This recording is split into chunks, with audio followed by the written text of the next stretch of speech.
Hi, I'm Mr. Z, and this is Question of the Week. Each week you can send me art-related questions, and I will answer them for you. This week's question is kind of a general question that I get a lot. It has to do with why artworks that look like random brushstrokes by an untrained child sell for millions of dollars.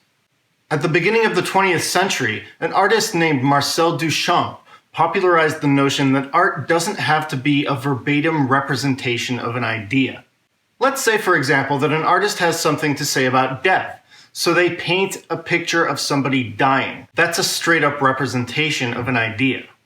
This is Fountain, Duchamp's 1917 work in which he simply bought a urinal from a hardware store, wrote an alias and the date on its edge, and displayed it sitting on its back as a ready-made sculpture. Duchamp seemed to have discovered an irrefutable argument.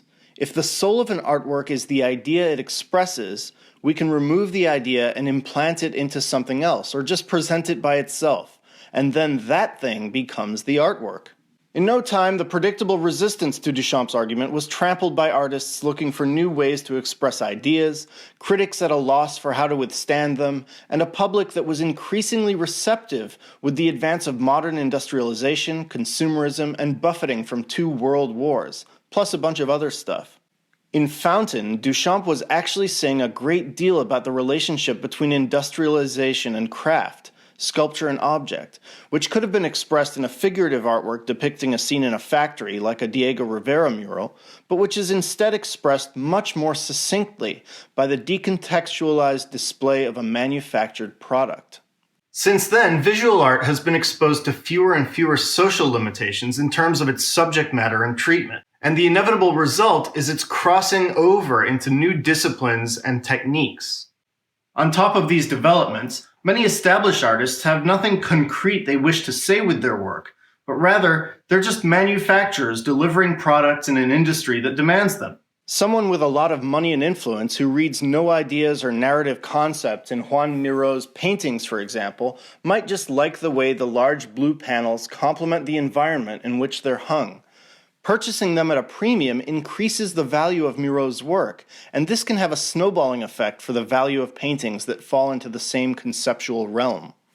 The fine art industry is the world's and history's largest and most unregulated luxury goods market. And because of the financial stakes in place, it is extremely competitive for everyone involved. So once an entity such as an artist becomes established, it is likely to behave in terms of its output more like a publicly traded company than an individual intellectual or a technical innovator.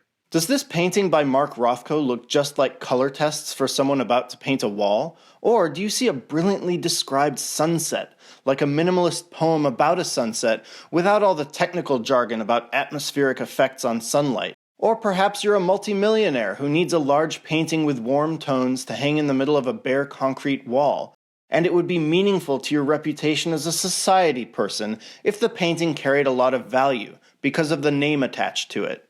For reasons that become abundantly clear if that word unregulated popped out at you, matters of technique and conceptual sophistication have very little to do with whether artwork gets made, bought, or sold these days. I would encourage you to do some research to try to understand a wider scope of what's out there in the art world, and to try to understand what kind of artwork speaks to you and why. Hopefully one day you'll be able to invest financially in that kind of artwork and encourage others to do the same. Don't forget you can send your art-related questions to yzohar126mat@gmail.com. Thanks for watching.